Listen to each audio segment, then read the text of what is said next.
जूठे बर्तन। सावित्री जी वैसे तो बहुत ही सरल स्वभाव की थी। उन्हें किसी भी चीज में उंगली करने की आदत नहीं थी, लेकिन उनके कुछ अपने नियम थे जिनसे वह समझौता नहीं करना चाहती थी। सावित्री जी अपने पति, बेटी, बेटा और बहू के साथ में रहती थी। वह बेटी और बहू में कोई फर्क नहीं करती थी, दोनों को एक नजर से देखती थी। बस उनका यह मानना था कि रात के जूठे बर्तन सिंक में ऐसे ही नहीं रखने चाहिए। उनकी जूठन धोकर रखना चाहिए, जिससे कि बर्तन में कोई स्मेल ना आए और किसी को कोई इन्फेक्शन ना हो। जब तक सावित्री जी की बेटी रश्मि की शादी नहीं हुई थी, तब तक रोज रश्मि माँ के कहे अनुसार रात को जूठे बर्तन धोकर रख देती थी। उनकी बहू शालू को आए हुए 5 साल हो गए थे, लेकिन इन 5 सालों में एक भी दिन रश्मि ने अपनी भाभी से नहीं कहा कि आज मेरा मन नहीं है, आप बर्तनों की जूठन धोकर रख दीजिए। लेकिन अब 2 महीने से उसकी जब से सगाई हुई है, वह अपने मंगेतर के साथ कभी फोन पर तो कभी घूमने फिरने में व्यस्त रहती है, जिस कारण से वह जूठे बर्तन नहीं धो पाती।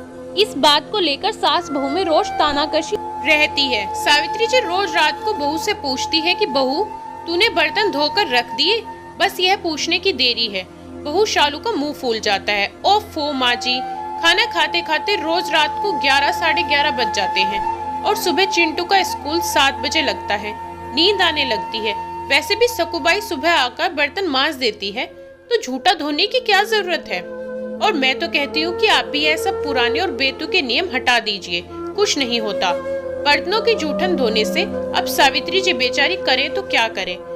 पहले तो सावित्री जी ने बहू से कहा कि बहू, मैंने पहले कभी तुम्हें जूठे बर्तन धोने के लिए नहीं कहा, क्योंकि रश्मि जूठे बर्तन धोकर रख देती थी। पर अब तो 2 महीने बाद उसकी शादी होने वाली है, यह जिम्मेदारी तो अब तुम्हें ही संभालनी होगी। पर शालू के कान पर कभी जूं नहीं रेंगती। यह सिलसिला ऐसे ही चलता रहा।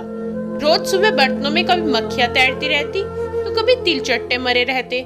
सकुबाई आती और बर्तन मांजकर चली जाती। इस बीच रश्मि की भी शादी हो गई। जून का महीना था, गर्मियों के दिन थे। रात से सुबह तक बर्तन में खाने की बदबू हो जाती थी, जो कि मांजने के बाद भी नहीं जाती थी। इसी तरह चलता रहा। सकुबाई आती और बर्तन मांजकर चली जाती। एक दिन शालू की बचपन की सहेली मीना का फोन आया कि वह शिमला से दिल्ली आ रही है अपने मायके 1 महीने के लिए, जिसमें से 2 दिन बहू शालू के यहाँ भी रुकेगी। शालू की खुशी का तो जैसे ठिकाना ही नहीं रहा। बहू उससे पूरे 3 साल बाद मिलने वाली थी। लास्ट टाइम बहू उससे उसकी शादी पर ही मिली थी। उसके बाद वो जब भी दिल्ली आई, 2 या 3 दिन के लिए इसकी मुलाकात नहीं हो पाई थी। शालू 2 दिन पहले से ही मीना के स्वागत की तैयारी में लग गई। मीना ने घर में घुसते ही घर की बहुत तारीफ की और कहा कि शालू, तुमने तो घर बहुत ही अच्छा सजाया हुआ है। जितनी सुंदर तुम, उतना ही सुंदर तुम्हारा घर। और साथ ही साथ सास ससुर के पैर छुए और चिंटू को चॉकलेट का डिब्बा और शालू की सास को मिठाई देते हुए बातें करने लगी। इतने में लंच और बातें करते करते शाम हो गई। तब शालू सभी के लिए चाय और पकोड़े बनाकर ले आई और दोनों सहेलियां कॉलेज की मस्ती में खो गई और बाकी दोस्तों के बारे में पूछताछ करने लगी।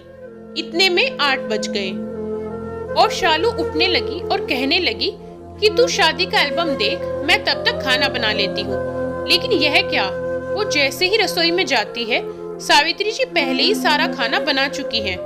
तो शालू कहती है, मम्मी जी, आपने इतनी तकलीफ क्यों की? मैं तो आ ही रही थी, मैं बना लेती। सावित्री जी ने कहा, इसमें तकलीफ की क्या बात है बेटा? तुम्हारी सहेली इतने सालों बाद आई है, तो तुम्हें थोड़ा वक्त उसके साथ भी बिताना चाहिए। यह कहकर वह अपने कमरे में चली जाती है। इतने में शालू के पति भी आ जाते हैं और मीना उनसे बातें करने में लग जाती है। तभी डिनर टाइम हो जाता है और शालू डाइनिंग टेबल पर खाना लगा देती है। सभी हंसी मजाक करते करते खाना खाने में लग जाते हैं। फिर शालू सारे जूठे बर्तन उठाकर सिंक में रखने जाती है, तो मीना देखती है कि शालू सारे बर्तन बिना धोए ऐसे ही सिंक में डालकर उनमें पानी भर देती है। तो मीना उसे टोकते हुए कहती है, तुमने बर्तन सिंक में बिना धोए ही रख दिए। हाँ तो क्या हुआ, सकुबाई सुबह 8 बजे आएगी और मांज देगी। तुम्हें पता भी है कि रात का समय कितना लंबा समय होता है। 8 से 10 घंटे बर्तन इसी तरह पड़े रहेंगे तो इन बर्तनों से दुर्गंध आएगी, कई तरह के जर्म्स पैदा होंगे, मक्खियां तैरेगी, तिलचट्टे मरेंगे, जिसकी वजह से जाने अनजाने कोई भी संक्रमित हो सकता है। तुम बर्तनों के जूठन को धोकर रखा करो।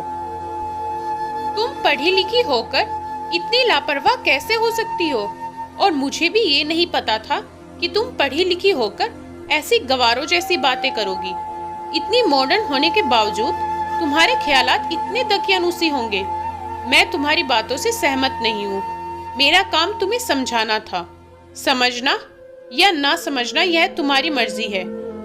एक बात और कहना चाहूंगी तुम्हें कि तुम शायद भूल गई कि मैं एक डॉक्टर की बीवी हूँ और हाइजीन के बारे में मैं तुमसे बेहतर जानती हूँ। ऐसा ना हो कि तुम्हें तुम्हारी जिद की भारी कीमत चुकानी पड़े।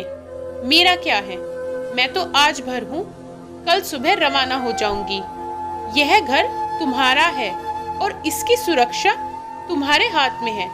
दूसरे दिन मीना अपने घर चली गई, लेकिन शालू पर कोई फर्क नहीं पड़ा और सब कुछ वैसे ही चलता रहा। फिर आधा जून बीतने के बाद चिंटू की स्कूल खुल गई। अचानक स्कूल खुलने के 10 दिन बाद ही चिंटू के स्कूल से फोन आया कि चिंटू को उल्टियां और दस्त हो रहे हैं। वह बहुत सुस्त हो रहा है और उसका पेट भी बहुत दर्द कर रहा है। आप इसे स्कूल से ले जाएं और डॉक्टर को दिखा दें। यह सुनते ही शालू के हाथ पांव फूल गए। शालू हड़बड़ाहट में जाने लगी तो सावित्री जी ने पूछा, बहू इतनी घबराई हुई क्यों हो? मम्मी जी, चिंटू के स्कूल से फोन आया था। उसकी तबीयत बहुत खराब हो गई है।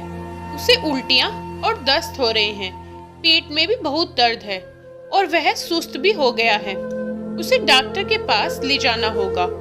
रुको बहू, मैं भी तुम्हारे साथ आती हूँ। सावित्री जी और शालू जैसे ही उसे डॉक्टर के पास ले गए, पहले तो डॉक्टर ने जांच करके उसे 3 दिन की दवा दे दी और कहा 3 दिन बाद आकर रिपोर्ट दें और साथ ही साथ ORS का पानी पिलाने की हिदायत दी। डॉक्टर के कहे अनुसार शालू ने पहले दिन की पूरी खुराक दे दी, पर हालत में कोई सुधार नहीं हुआ। उल्टियां और दस्त वैसे ही वैसे हो रही थी। पेट का दर्द भी रत्ती भर भी कम नहीं हुआ। सबकी घबराहट बढ़ गई। डॉक्टर को फोन किया तो डॉक्टर ने कहा कि रात भर देख लीजिए, नहीं तो इमीडिएट हॉस्पिटल में एडमिट करवाना होगा। सबकी हालत चिंता में खराब हो गई। चिंटू की तबीयत और ज्यादा बिगड़ने लगी। पेट का दर्द भी और बढ़ गया। शालू ने फिर डॉक्टर को फोन किया तो डॉक्टर ने इमीडिएट हॉस्पिटलाइज करने के लिए कहा। सबसे पहले तो डॉक्टर ने चिंटू को दवाई दी जिससे कि उसे आराम आ सके और पानी की कमी पूरी करने के लिए ग्लूकोज चढ़ा दिया, क्योंकि इतने दर्द में उसकी कोई भी जांच संभव नहीं थी। दूसरे दिन सुबह चिंटू के खून की जांच के साथ साथ फूड पॉइजनिंग का टेस्ट भी हुआ, जिससे पता चला कि खाने की गड़बड़ी की वजह से उसकी यह हालत हुई है। फिर डॉक्टर ने चिंटू की माँ और बाकी घर वालों को हिदायत दी कि ये सब रोग गंदगी की वजह से होते हैं, जैसे बर्तन साफ न धुले हों, खाने में कोई जर्म्स आ जाए और खराब खाने की वजह से, वगैरह वगैरह। आप अपने घर को नियमित साफ रखें, खासकर किचन की सफाई पर ज्यादा ध्यान दें। मक्खी, तिलचट्टे और मकड़ी, इन सब का घर में आगमन ना हो। वैसे अब चिंता की बात नहीं है। चिंटू अब खतरे से बाहर है, लेकिन एक दिन उसे हॉस्पिटल में और रखना पड़ेगा ताकि उसकी तबीयत पूरी तरह से सुधर जाए।